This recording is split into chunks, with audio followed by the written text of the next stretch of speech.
Հարգելի դիտողներ, մինչ տեսանյութին անցնելը խնդրում ենք սեղմեք լայք և բաժանորդագրվեք մեր ալիք։ Երբ վարձով էի ապրում կնոջս հետ, ամեն օր նրան ծաղիկներ էի նվիրում, բայց չեմ ընդունում մարտի 8-ը, որովհետև պարտադրված է։ Լևոն Հարությունյան։ Ես մարտի 8-ը, ապրիլի 7-ը և Նոր տարին չեմ ընդունում, չնայած Նոր տարին տոն է, ես իրավունք չունեմ, բայց մարտի 8-ը պարտավորված բան է, որ այդ օրը կնոջն անպայման պիտի ծաղիկ նվիրես, բայց ինչու։ Ես ամեն օր իմ կնոջը ծաղիկ նվիրել եմ։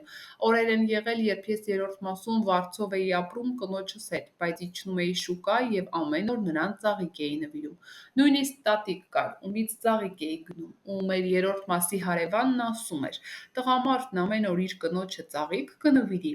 Այո, ես ամեն օր կնոջս ծաղիկ եմ նվիրում, թե չէ մարտի 8-ին հատուկ նվեր տալը սուտ է։ Նվիրող տեսակ ես, մինչև մարտի 8-ը 1 տարի ժամանակ կա, այդ ընթացքում լիքը նվեր կարող ես տալ, ու գնահատող կինն արդեն թքած կունենա մարտի 8-ի վրա։ Մեդիահաբ TV-ի «Իմունիտետ» հաղորդման շրջանակներում անկեղծացել է դերասան Լևոն Հարությունյանն ու հավելել. «Սիրելի կանայք, ձեզ չեմ վիրավորում, դա ձեր տոնն է։ Ես սիրում եմ կանանց, ու ավելի շատ սիրում եմ, քան ուզում եմ նրանց մարտի 8-ին նվիրել նվերներ»։ Դերասանը նշել է, որ երբ իր կողքին կա կին, որին նա շատ է սիրում, կարող է նրան օրվա ընթացքում 8 անգամ ասել, որ սիրում է։ Ես չեմ ամաչում այդ նախադասությունից։ Եվ արարքներով, և վերաբերմունքով, և նույնիսկ լռությամբ եմ արտահայտում իմ սերը։ Կանանց 70%-ը սիրում է տղամարդկանց ուղղորդել, այդ ժամանակ տղամարդու գինն ընկնում է։ Դա իմ անձնական կարծիքն է։ Իսկ ես խելացի կնոջ համար թուլանում եմ։